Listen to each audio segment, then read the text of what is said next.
This morning, a tanker captain received a radio transmission he will never forget. United States Naval Forces, turn back now. Not a simulation, not a drill. A live enforced blockade, the first of its kind, the United States has deployed in decades. And in that single moment, everything Iran spent 20 years building began to unravel. What you are about to hear is not just the story of a blockade. It is the story of a strategy that failed, a regime that is running out of time, and a clock that started ticking this morning and cannot be stopped. Stay with me, because by the end of this, you will understand something that most analysts are still missing entirely. At 10 a.m. Eastern Time, CENTCOM issued the order. Every ship bound for or departing from an Iranian port must turn back. No exceptions for flag, cargo, or country. The ports themselves, Bandar Abbas, Karg Island, Bushehr, are now cut off, their sea lanes patrolled by more than a dozen U.S. warships and 100 aircraft. The message is simple: Iran's maritime gateway is closed. But the numbers behind that closure are anything but simple. Every single day, $140 million in crude oil leaves Iran's shores, most of it headed for Asia, now stopped cold. Another $140 million in non-oil exports, chemicals, steel, minerals, are also frozen in place. On the import side, $160 million in vital machinery, industrial parts, and raw materials are stranded offshore, unable to reach factories in Isfahan or refineries near Abadan. Added up, $270 million in daily trade exposure, every 24 hours, every tick of the clock. In just 1 month, that's $8 billion in lost revenue and missing goods. For a government already scraping the bottom of its foreign currency reserves, this is not an inconvenience. It is a cash flow cliff. The math is brutal. Oil revenues evaporate, non-oil sectors seize up, and the cost of every missing shipment compounds across the economy. CENTCOM's language is clinical: impartial enforcement, effective control. But for Tehran, this is a siege. The regime's financial lifeline now runs through a gauntlet of American destroyers and surveillance drones. Not a single Iranian-bound vessel has broken through. 49 merchant ships have already turned away, rerouted or anchored in limbo, waiting for orders that may never come. The blockade is not a theoretical threat. It is a daily hemorrhage. Every hour the ports stay sealed, the regime's margin for error shrinks. And as the flow of dollars dries up, the countdown to something far more dangerous begins. The next question is how long Iran's storage tanks and its political patience can hold out. The numbers now dictate the timeline.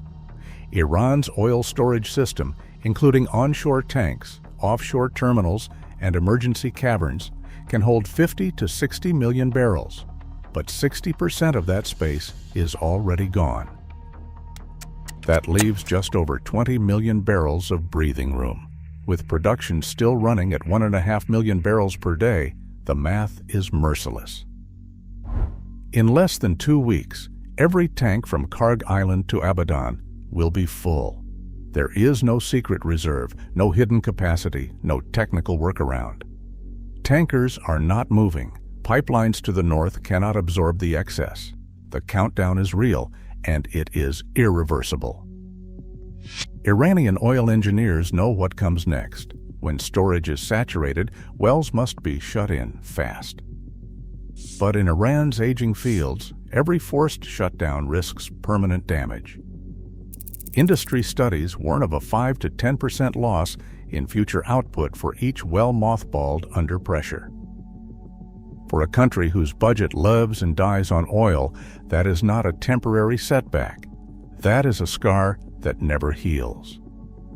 But the real crisis is not just technical. It is political, and it is already rumbling beneath the surface.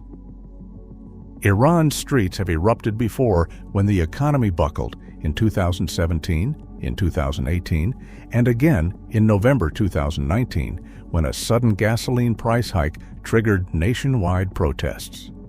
Each time the spark was the same: shrinking paychecks, vanishing currency, empty shelves. Each time the regime responded with force, but each time the cracks ran deeper.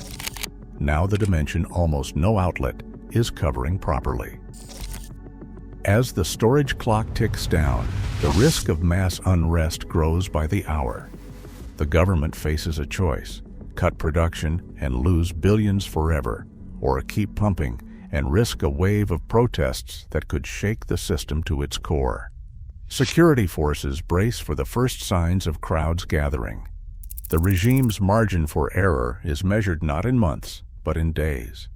The storage deadline is not just an engineering problem. It is a fuse burning toward a political explosion.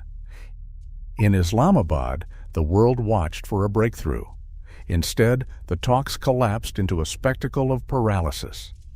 21 hours of negotiations, 100 Iranian officials flown in, but not a single decision-maker with the authority to sign away even a minor concession.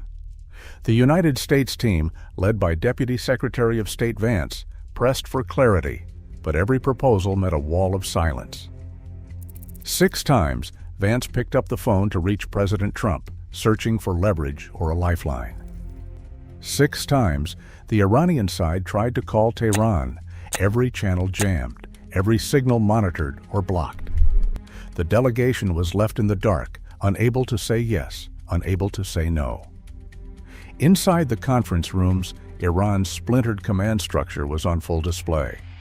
The official team included diplomats, oil technocrats, and shadow envoys from the Revolutionary Guard.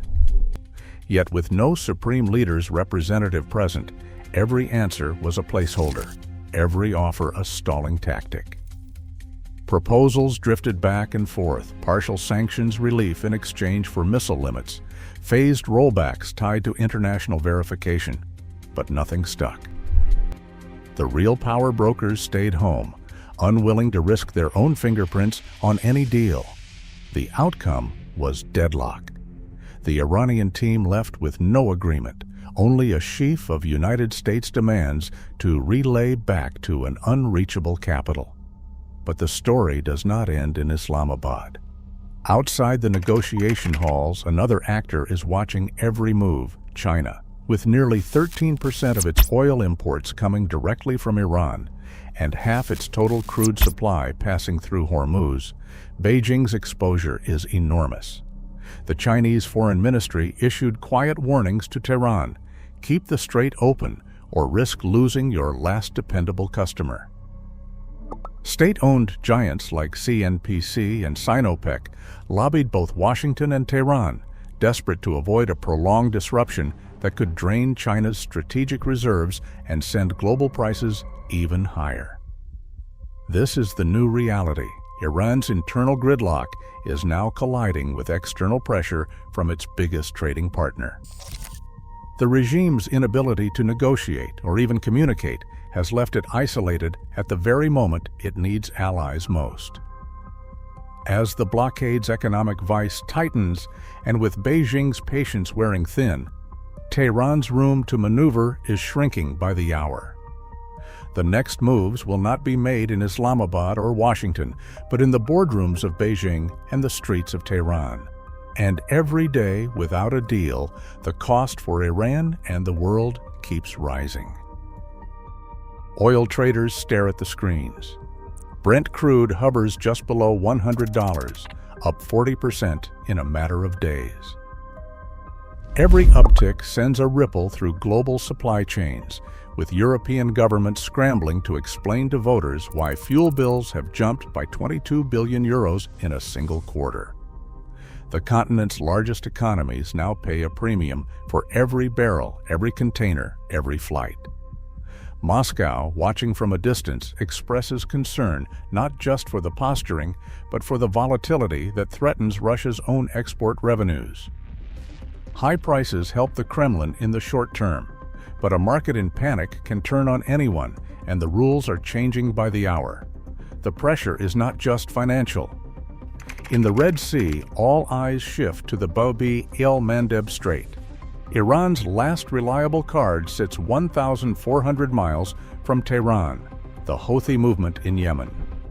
Since 2020, these fighters have shown they can strike with Iranian-supplied missiles and drones, targeting ships and threatening one of the world's busiest maritime choke points. If Tehran gives the order, the Houthis could disrupt the Suez Canal corridor, forcing global shipping to reroute around Africa, driving up costs and stretching U.S. and NATO naval assets thin. The risk is not theoretical. The Bab-el-Mandeb handles nearly 1/5 of all oil shipments. A single attack can spike insurance rates or close the passage entirely. For Washington, this is the nightmare scenario, a two-front crisis that splits resources and raises the odds of a direct military clash. But escalation comes with a price. The legal arguments fly back and forth. Washington insists the blockade is a lawful act of war. Tehran calls it piracy. Meanwhile, insurers and shipping companies face a binary choice: pay a piracy premium of up to $2 million per vessel or risk seizure and destruction. The old $2 million transit fee through Hormuz now looks cheap compared to the cost of chaos. Three signals now dominate every war room: the Brent price, the European Union fuel bill, and the status of the Bab-el-Mandeb. Each is a countdown clock, measuring the risk of a wider conflict. Iran's options are shrinking: negotiate or escalate. The world is watching for which way the regime jumps. The window for a controlled outcome is closing fast. Tonight, Iran's economy bleeds at a rate of $150 million in lost oil revenue every single day the blockade holds. The clock is merciless. Tehran's choices are capitulation, chaos, or a wider proxy war nobody controls. The fuse is lit. The world now waits for the next move.